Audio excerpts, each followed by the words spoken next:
Welcome. I'm back with another chapter reading of On Isis and Osiris. You know, reading this makes me smile.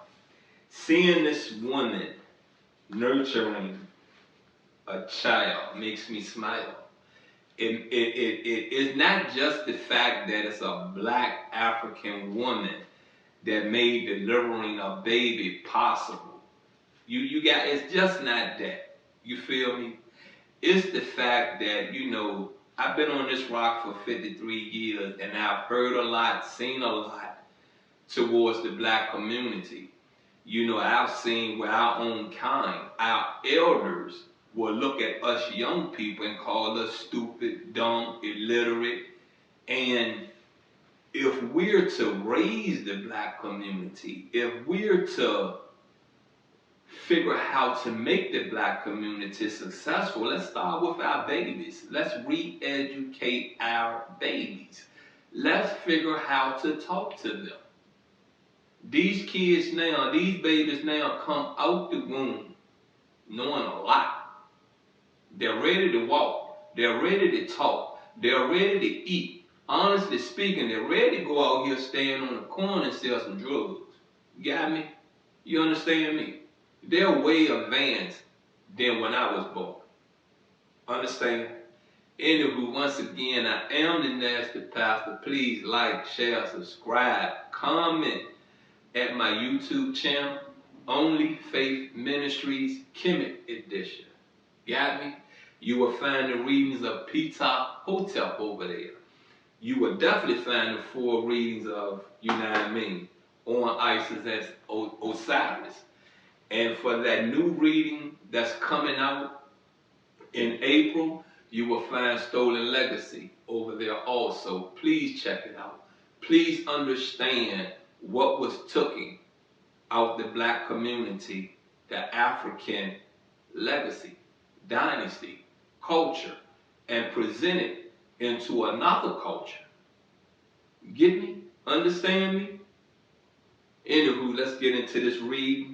And I believe we're at 15. And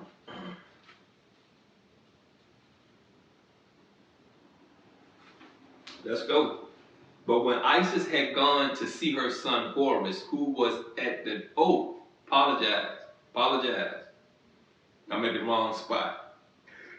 Afterwards, Osiris came from the shades to Horus and trained and exercised him for war, and then asked him what he thought the finest thing possible. And when he replied, to avenge one's father and mother when ill treated, he asked him secondly what he considered the most useful animal to people going to battle. And when Horus answered the horse, Osiris wondered at it and was puzzled why he said the horse instead of the lion. But when Horus explained that the lion indeed was serviceable to one standing in need of aid, but the horse can both save him that flees and also destroy the enemy, Osiris, on hearing this, was rejoiced at the supposition that Horus had provided himself with horses. And as numbers came over from time to time to the side of Horus, Typhon's concubine, Thucris by name, came also, and a serpent pursuing her was cut to pieces by the friends of Horus. And now, in memory of this event, they throw down a rope in the midst of all and chop it to pieces. The battle lasted for many days, and Horus vanquished, but Isis, having received from him Typhon in chains, did not destroy, but on the contrary unbound and let him go free. This Horus did not endure with patience, but he laid hands on his mother and pushed the crown off her head, whereupon Hermes placed a bull's skull upon her instead of helmet.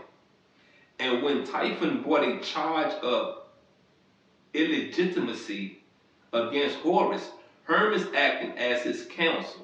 Horus was pronounced legitimate by the gods.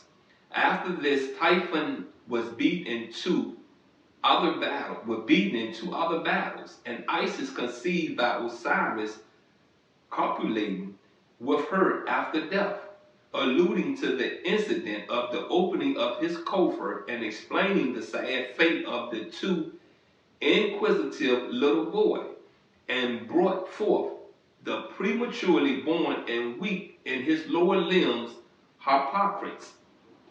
Well, that's the end of this chapter. And I say this to you, you know what I mean? One thing that stood out to me is them talking about the serpent. You know what I mean? So that kind of lets me know this right here, you know, because if we're talking about the beginning of time when you're dealing with Isis and Osiris. You got what I'm saying? This is like the beginning of our ancestors on this rock.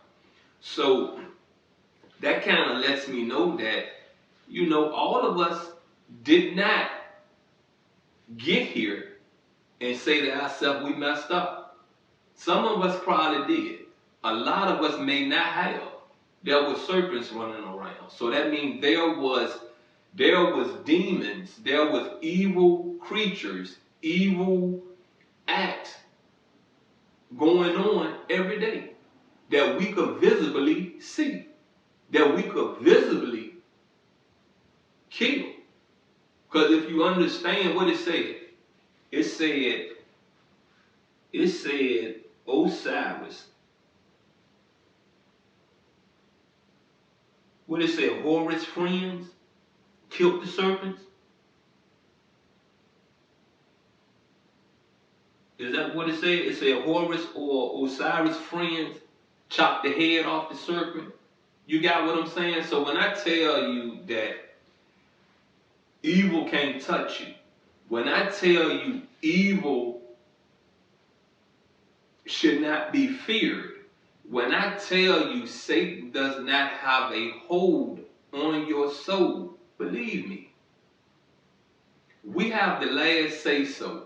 We have the last thought. We have the last steps in any act we're about to make. Any action we're about to make. Look, once again, we just finished up another chapter on the book on Isis and Osiris. Stay with me. You know what I mean? This book going to open up. It's going to open up, and it's going to open up some truth. It's going to give you some jewels. It's going to explain parenting. It's going to explain our ancestors. Hey, once again, I am the nasty pastor. Look, love yourself. Respect yourself. Figure solutions. Figure answers to the issues, to the stigmas in the black community. I'm out, and I love you.